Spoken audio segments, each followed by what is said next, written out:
ओम नमः शिवाय। रवि प्रदोष व्रत कथा। एक समय श्रम प्राणियों के हित परम पवन भगीरथ के तट पर ऋषि समाज द्वारा विशाल कोटि का आयोजन किया गया।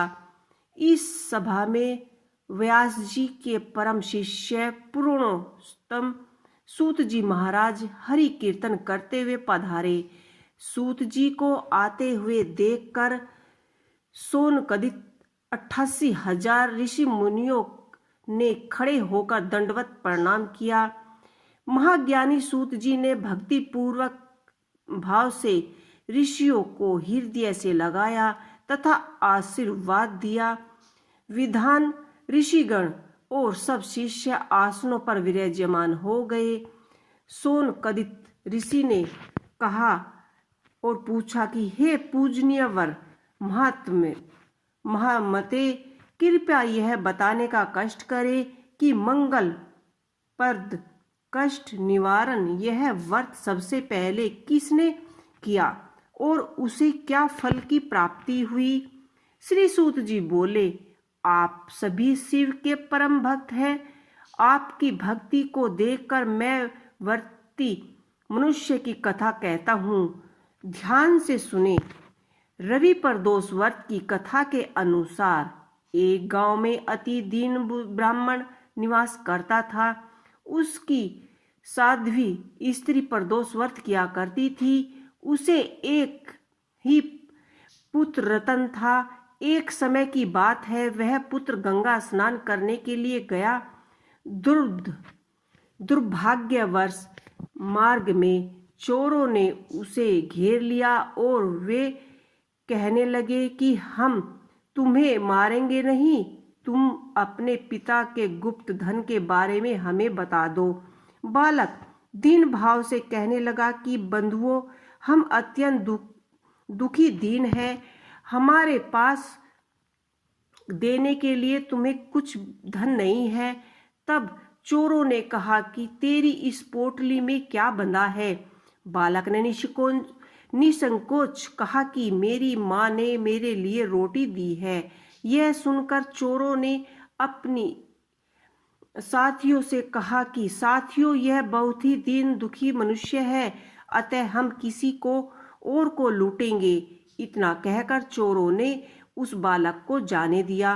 बालक वहां से चलते हुए एक नगर में पहुंचा। नगर के पास एक बरगद का पेड़ था। उस बरगद के पेड़ के वृक्ष के नीचे छाया में वह सो गया। उसी समय एक नगर के सिपाही चोरों को खोजते हुए उस बरगद के वृक्ष के पास पहुंच गए और बालक को चोर समझकर बंदी बना राजा के पास ले गए।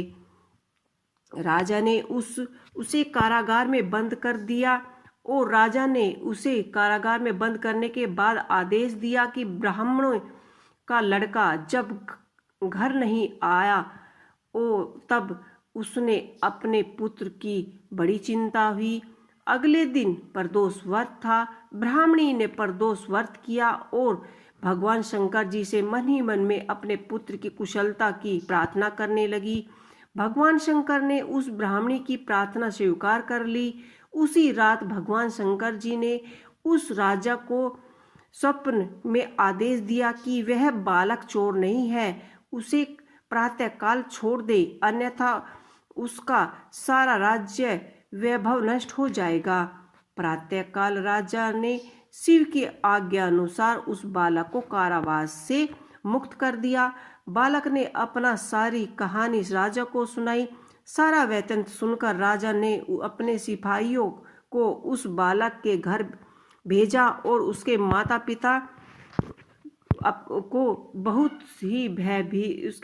पिता को दरबार में बुलाया। उसके माता पिता बहुत ही भयभीत थे।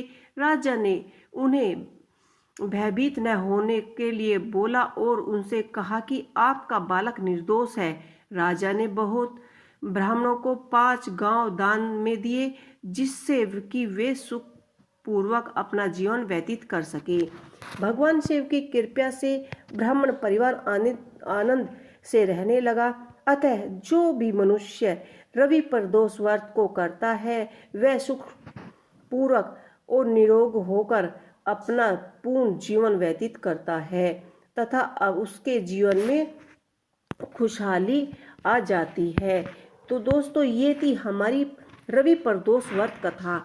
आपको हमारी रवि प्रदोष व्रत कथा कैसी लगी हमें कमेंट बॉक्स में लिख के ऐसे ही बताइएगा और जुड़े रहिएगा मेरे चैनल के साथ। इसी के साथ ओम नमः शिवाय।